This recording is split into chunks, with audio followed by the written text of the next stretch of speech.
Mic, please. Now we have so many hands up. Where are the mics? Yeah, there's so many of them. Huh? तो एक mic उसके पास है. Please आप लोग short संक्षेप में कमेंट्स दें और अपनी जो स्ट्रेट फॉरवर्ड वे में थोड़ा सा. मैं सत्यभामा अवस्थी हूँ, छत्तीसगढ़ बिलासपुर से. वसुधा महिला मंच के ऑर्गेनाइजेशन के साथ में काम करती हूँ और उसके साथ ही फैमिली कोर्ट में काउंसलर भी हूँ. अभी जितनी बातें हम लोगों ने सुनी उसमें थोड़ा सा हमारे स्टेट में हमको नया ये लगा कि हमारे यहाँ जो महिला बाल विकास विभाग है उसको सर्विस प्रोवाइडर बना दिया गया है. इसके पहले एक छत्तीसगढ़ गवर्नमेंट ने एड निकाला था करीब 1-1.5 साल पहले, जिसमें उनने सर्विस प्रोवाइडर और पीओस के लिए एप्लीकेशन मांगा था. कुछ लोगों ने अप्लाई किया, उनकी एक फॉर्मल सी ट्रेनिंग भी हुई. लेकिन अभी ये छत्तीसगढ़ राजपत्र जो है ये 23 सितंबर 2009 का है, जिसमें राज्यपाल ने सभी जिला महिला अधिकारियों को प्रोटेक्शन ऑफिसर बना दिया और सर्विस प्रोवाइडर बना दिया है. और जो सेक्रेटरी हैं उनने ये सभी को लेटर भी जारी कर दिया और उनकी ट्रेनिंग शुरू हो गई है.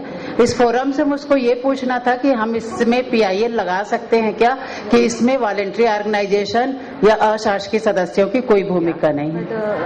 मैडम, चूंकि पूरा गवर्नमेंट को इसने दे दिया और हम जानते हैं कि सुपरवाइजर और महिला बाल विकास अधिकारी SP से लड़ाई नहीं कर पाएगी, वो उसके एक तरह से सबऑर्डिनेट्स ही हैं.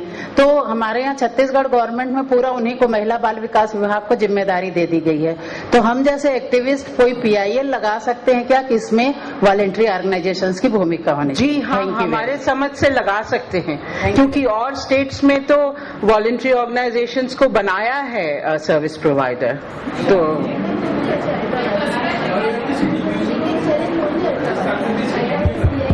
Hello, ultraviolet. मैं Kavita Srivastava from Rajasthan.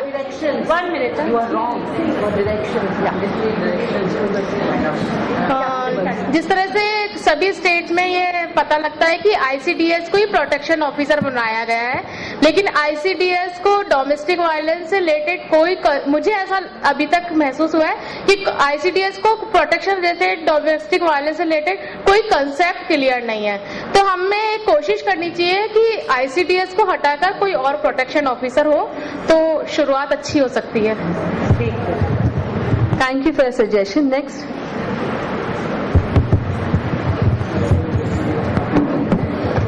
Firstly, thank you for giving me the opportunity. I am advocate Manasi Save and I am also pursuing my PhD on this act. Now my questions are to the honorable panelist itself. Firstly, under section 32, a particular wording is used and that wording is called as sole testimony. So if a victim is going in the court and putting a sole testimony for the magistrate that I have been trashed or probably I have been beaten up, still the magistrates are asking for extraordinary proof. That is my one query. Second one is regarding the in-camera proceedings. Now here there was my personal experience regarding my case that lady was slapped twice by her husband in an argument. And first, apart from that, there was a harassment also. Now she was very reluctant to go through it in the cross-examination that my husband slapped me twice. So we demanded that there should be an in-camera proceeding. After that, she led her evidence, she was cross-examined. After the hearing, the honorable magistrate is trying to tell me that madam, for such a small reason that she was slapped twice, why are you demanding or why are you praying a in-camera proceeding? Now the section doesn't specify that whether she will be slapped, touched or kicked, only will be given in-camera proceeding. So I have these very two procedural lacunas which are facing. And thirdly, which I really want to point out, to enforce political will. We get the act implemented, the legislature is very fine with the intent, but what are we going to do with the leaders who are so very hesitant to discuss the topic in the Mantralaya, in the assembly and in the parliament? So I feel that is where first we have to work on to get our laws implemented. Thank you. अभी जो बात चल रही है service provider और protection officers की, तो महाराष्ट्र में अभी सर्विस प्रोवाइडर की लिस्ट पब्लिश की गई है और इसमें कुछ एनजीओ है और उसी में अभी नया जो आपने किसी ने बोला कि प्रोटेक्शन ऑफिसर की अपॉइंटमेंट नहीं हुई है, लेकिन आपको एक बात क्लियर करना चाहती हूँ कि उसमें प्रोटेक्शन ऑफिसर्स की अपॉइंटमेंट उन्होंने मतलब गवर्नमेंट ने जिसने सर्विस प्रोवाइड की है, जो सर्विस प्रोवाइडर है, उन्हीं में का जो एक है, उनके पैनल में का, उनको ही प्रोटेक्शन ऑफिसर करके अपॉइंट किया गया है। लेकिन अभी हम जब काम कर रहे हैं तो हमें ऐसा दिखता है कि जो सर्विस प्रोवाइडर है, जिनको ये काम दिया गया है, जो प्रोटेक्शन ऑफिसर है, जिनको ये काम दिया गया है, वो सीधे पैसे डिमांड करते हैं। जो भी क्लाइंट, लेडी क्लाइंट उनके पास जाती है, उनके पास से पैसे लेते हैं, जो सामने वाला होता है उसके पास से भी पैसा लेते हैं। तो ये हम लोगों को इस ऊपर थोड़ा कॉन्सेंट्रेशन करना चाहिए कि जो सर्विस प्रोवाइडर है और जो प्रोटेक्शन ऑफिसर है, ये डिफरेंट होना चाहिए, बाहर का होना चाहिए।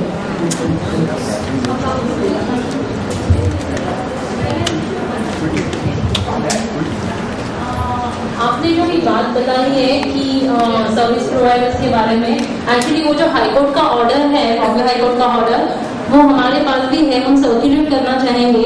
एक तो ये है कि सर्विस प्रोवाइडर्स जो है वो women and child development department जो है उनके अंडर जिनकी जो सर्विस प्रोवाइडर्स अपॉइंट किए गए, यानी कि सारे स्पेशल सेल्स जो है वो ही सर्विस प्रोवाइडर्स करके हैं।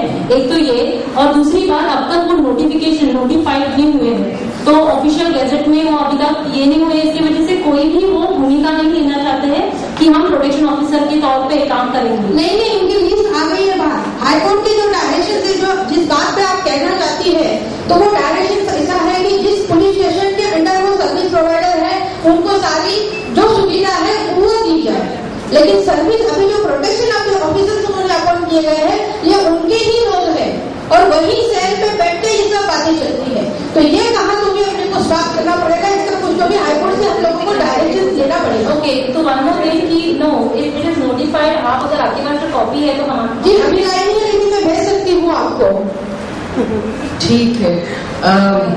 ये दिक्कतें तो आएंगी मेरे समझ से, तो इनको तो केस बार केस हैंडल करना ही पड़ेगा, जो जहाँ पे ये दिक्कतें आएंगी। और कोई सजेशन इसके लिए आपके पास है स्पेसिफिक तो आप दे सकती हैं।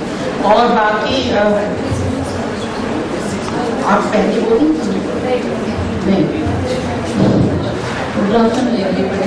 My name is Tanzi, my cooking is from India. हम लोग कर्नाटक से बैंगलोर विमोचना से है। मेरा सवाल मेंटेनेंस से जुड़ा हुआ है। दे आस्किंग प्रूफ, कहाँ से डॉक्यूमेंट्स कार का, इसका प्रॉपर्टी का।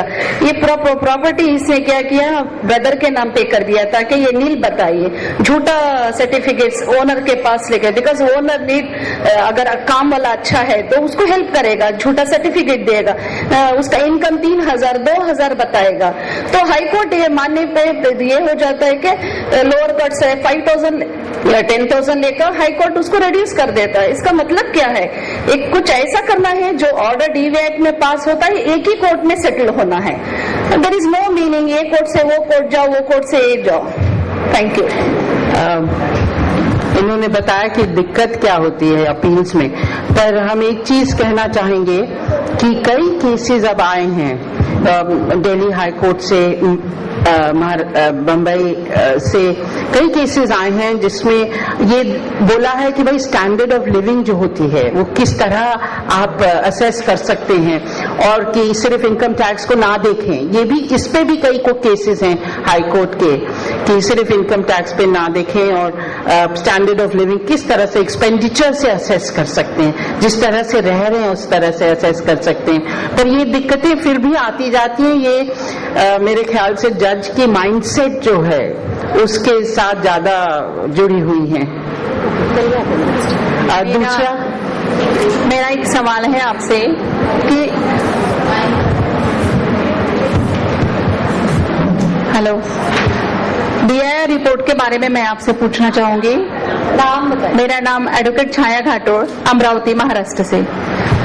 मेरा सवाल ये है कि जब कोई एग्रीड वुमन खुद होके कोर्ट में अपना केस दायर करती है, सेक्शन 12 के अंदर में एप्लीकेशन करती है, उसको जो भी रिलीफ चाहिए उसको लेकर, उसके बाद कोर्ट हमें कहता है कि आप DIR रिपोर्ट लाइए। नेसेसरी नहीं है कि हर केस में DIR रिपोर्ट होना चाहिए, लेकिन कोर्ट जजमेंट रोक देता है सिर्फ इस बात के लिए कि आपके केस में DIR रिपोर्ट फाइल नहीं है। और आप जानते हैं कि DIR रिपोर्ट लाना काफी डिफिकल्ट है, क्योंकि हर जगह तहसीलदार, एसडीओ वगैरह इन लोगों को अपॉइंट किया है और उनके पास इवन डीआईआर का प्रोफार्मा जो है वो भी अवेलेबल नहीं होता है। 2-2, 4-4 घंटे वहां बैठने के बाद वो भी हमको अवेलेबल नहीं होता है, तो तहसीलदार तो अवेलेबल होना बहुत दूर की बात हो गई है। तो ऐसी सिचुएशन में अगर डीआईआर की वजह से हमारा जजमेंट रोक दिया जाता है, हमें जजमेंट नहीं मिलता है, तो आगे तो हम बढ़ ही नहीं सकते हैं। सही कहा आपने, और इसमें जजमेंट्स हैं तो उनके बावजूद भी ऐसे कोर्ट्स कर रही हैं, तो इसका कोई और मतलब है। क्योंकि डोमेस्टिक वायलेंस दिल्ली में जैसे मैजिस्ट्रेट की कोर्ट में डोमेस्टिक वायलेंस जो इंसिडेंट रिपोर्ट है वो खुद ही औरत लिख के दे देती है, मतलब उसी में सारे स्टेटमेंट, पूरा लंबा स्टेटमेंट आ जाता है क्या क्या उसके साथ बीते हैं। क्योंकि वैसे फॉर्मेट में ये कमी है मुझे लगता है डोमेस्टिक वायलेंस के अंदर, कि वो सारी जो चीजें इंसिडेंट्स के बारे में जिक्र नहीं हो पाता। जो फॉर्मेट दिया है वो एक एक सेंटेंस में देना है, हमें एक सेंटेंस में हम हमारे ऊपर जो अत्याचार हुआ है वो एक्सप्लेन नहीं कर पाते हैं। सेम थिंग मेरा दूसरा सवाल ये है कि नोटिस इश्यू होने के बारे में, तो हमें कुछ कोर्ट से ऐसा मिला है कि आप आरपीएडीएस में नहीं निकाल सकते। डोमेस्टिक वायलेंस एक्ट के अंतर्गत अगर प्रोटेक्शन ऑफिसर थ्रू आपका नोटिस तामील नहीं हुआ है तो हमने आरपीएडी के लिए अप्लाई किया है कि एटलीस्ट हमें आरपीएडी के लिए कोर्ट ऑर्डर दे दे, हम आरपीएडी निकालेंगे। तो कोर्ट कहता है कि आप आरपीएडीएस में नहीं निकाल सकते, इसलिए नहीं निकाल सकते क्योंकि इसमें specific protection officer through notice निकालना चाहिए, ये एक्सप्लेन किया हुआ है, इसलिए आपको यहाँ सीआरपीसी का अप्लाई नहीं कर सकते हैं और कोर्ट हमारा एप्लीकेशन रिजेक्ट कर देता है। उसका भी जवाब आपको किसी और ने दिया था, किसी ने बात करी थी, रमा बात करेंगे उसके बारे में। I am Bernadette D'Souza from Goa. Mine is on the POs, the appointment of the POs. Like she was saying, the ICDS officers have been appointed.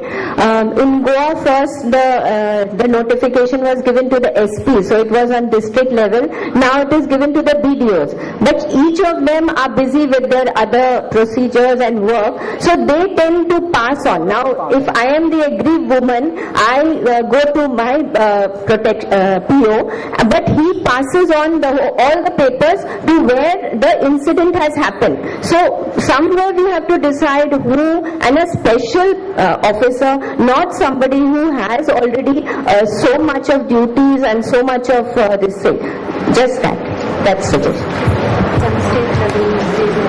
Maybe there can be a resolution from this meeting that a set of recommendations or a set of demands that can be made under the DV Act. My name is Advocate Ujjwala, practicing lawyer in Sangli district, Maharashtra. Madam, मुझे एक problem ऐसा आया मेरे case में कि मेरे case में वो रिस्पोंडेंट जो हस्बैंड है वो आर्मी में सर्विस करता है और हमें वो सर्विस उस पे नोटिस सर्व करने के लिए ये प्रॉब्लम आ रहा है कि उसको